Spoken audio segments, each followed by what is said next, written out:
Hər kəsə salam əziz dostlar. Bugünkü verilişimiz efirdədir. Həmişəki qonaqlarımızı sizə təqdim eləmək istəyirəm. Azərbaycan Respublikası Ezofagoqastroduodenoskopiya elmləri üzrə mütəxəssisimiz Kənan bəy Mustafayevdir. Növbəti qonağımız isə Avstriya elmlər doktoru Harun Mustafayevdir. Verilişimizə keçid almamışdan əvvəl mövzularımızla sizi bərqərar eləmək istəyirəm. Bugünkü mövzularımız ölkədə son günlərdə qeyri-müəyyən hava şəraiti və təhsilimizdə baş verən dəyişikliklər və son günlərin gündəmini zəbt edən İranda olan ixtişaşlar haqqında biz bugün müzakirə edəcəyik. İndi isə ilk növbədə söz veririk Harun bəyə təhsillə bağlı. Harun bəy, bugünkü sizin məşğələniz, aldığınız təhsil necə gedir? Aldığımız? Təhsil, məşğələyə gedirsiniz də, nətər gedir? Özümüz gedik də. Özünüz gedirsiniz? Mamamızla. Maman aparırsan? Çox gözəl. Sizi qane edir, bu təhsil, bu necə deyim, təhsilin biraz puxtələşməsi, özünüz də bilirsiniz ki, bu günlərdə Azərbaycan Respublikasında son vaxtlar təhsil çox prioritet məsələdir. Bu prioritet məsələlər öz aktuallığını həmişə kimi qoruyur. Siz bu aktuallıq haqqında nə deyə bilərsiniz? Atas hədizə olmaz da. Olmaz?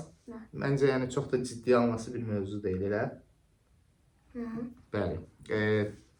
İndi isə sözü veririk növbəti qonağımıza Kənan bəyə. Kənan bəy, bilirsiniz ki, Azərbaycan Respublikasında son vaxtlar təhsilin, necə deyim, uşaqlar üçün kəskin dərəcədə çətinləşdirilməsi, həm də ki, hava şəraitinin necə deyim, yeniyetmələrə, istər orta məktəb şagirdlərinə, istər ki, yetişkin təhsil alan şəxslər üçün qeyri-stabil hava şəraiti ilə bağlı daha da çətinləşib. Siz bu haqda öz fikirlərinizi necə bölüşə bilərsiniz bizdən? Ümumiyyətlə, hər kəsi salamam.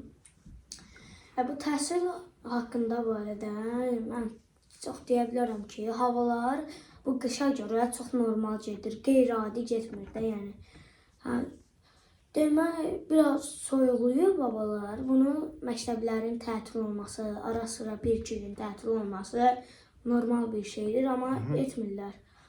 Tətil olunan günləri uzatmalıdırlar. Çünki haqqında çox dərs verirlər də uşaqlara.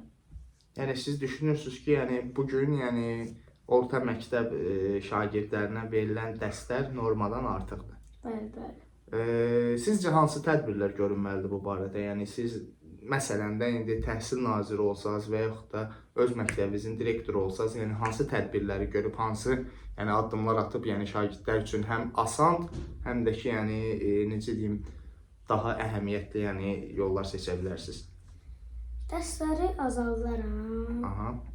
Müəllimlərin fiziki tərbiyə dərsləri var. Onları zal çəkirəm, zal tikdirərəm. Zal şəraitində. Bəzi indi Sumqayıtdakı məktəblərdə bəzi çoxsunda zal yoxdur, idman zalı. Bizim də məktəbdə yoxdur. İndi zal tikərəm. Məsələn, yıxıldı mı, onlara həkim və ya... məktəb tərəfindən ki, səhiyyə qarşılanmağı, məncə, sizin fikrinizcə önəmlidir.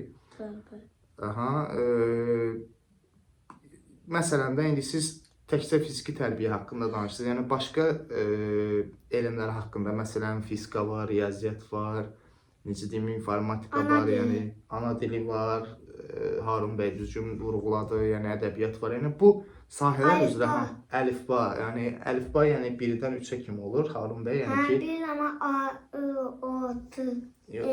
Bəli, Sən sahidlər sayını Harun bəy, öz ixtisası üzrə, olan terminləri bizə sadaladı. Məsələn, başqa elmlər haqqında, hansı? Coğrafiya, biologiya dərslərini daha maraqlı eləyə bilərəm. Məsələn, necə? Coğrafiyada, bizdə indi coğrafiya kitabında Heç lazım olmayan şeylər verirlər. Yəni coğrafiya kitabında yəni məsələn nə lazım olmayan şeylər var ki, sizin üçün yəni nə orada yəni ki önəmsizdir, yəni siz bu qənaətə gəlmisiniz. Miqyas verirlər, miqyas mənə görə o qədər lazımdır. Sizin üçün miqyas yəni o qədər, yəni dünya ölkələrinin miqyası. Yəni siz Azərbaycanın yəni ərazi bütövlüyü haqqında, ərazinin, yəni ki torpaq münbitliyi haqqında, yəni iqlim haqqında yəni xəbərdarsınız çox güman ki.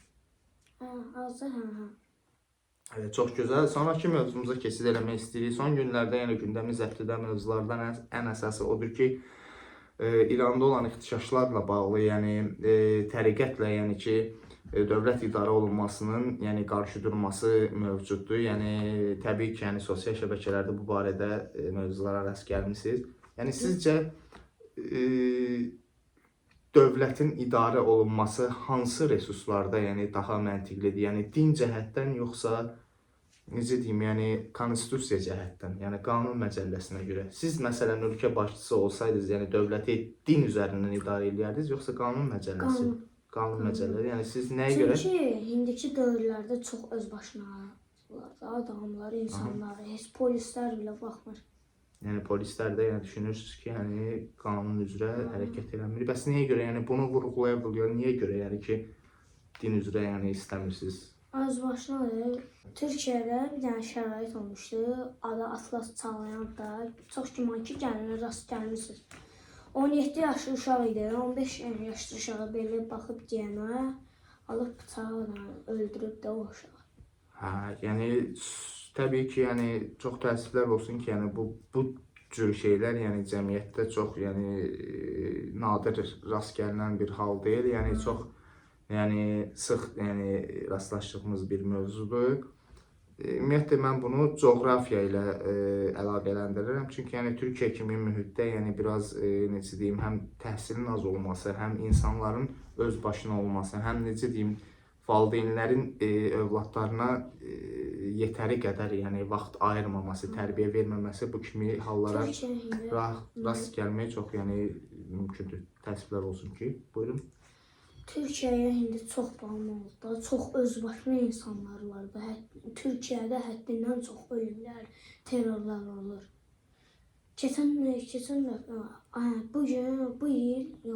Bu həftə Azərbaycanda belə bir olay oldu. Müəlliməyə terror açmışdı bir uşaq. Bəli, tüfənglə yəni güllə açmışdı. Həmin şagirdə yəni 4 ay həbs cəzası verdilər. Çünki yəni yetkinlik yaşına çatmamışdı. Atasına yoxsa özünə? Yox, özünə yəni 4 ay həbs verdilər. Atasına vermədilər? Xeyr, yəni atasına məncə yəni mən elə məlumat oxumamışam.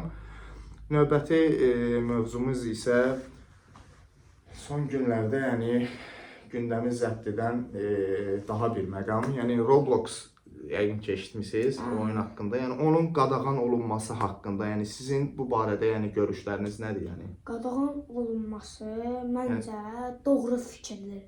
Nəyə görə? Yəni bağcı uşaqlara görə çox pis şeylər paylaşırlar, çox pis oyunlar paylaşırlar. Roblox'a indi də mən heç oynamıram, zəhlim gedir bu oyunda. Böyle çox pis şeylər paylaşırlar. Məncə yəni sizin üçün düzgün qərardır. Bəli. İndi sizə sualı veririk Harun bəyə. Amma çox qadağan. Yok posta. Bir iki. Sus kanka. Hə. Yok post. Yasaklandı da. Aha, yasaklanır. Sonra yok post açılsın. Aha. Açılmır da. Açılmır. Nəyə görə açılmır? Ders yok post değil açılmır. Açılmır. Hə, yəni sizcə yəni açılmalıdır yoxsa açılmamalıdır?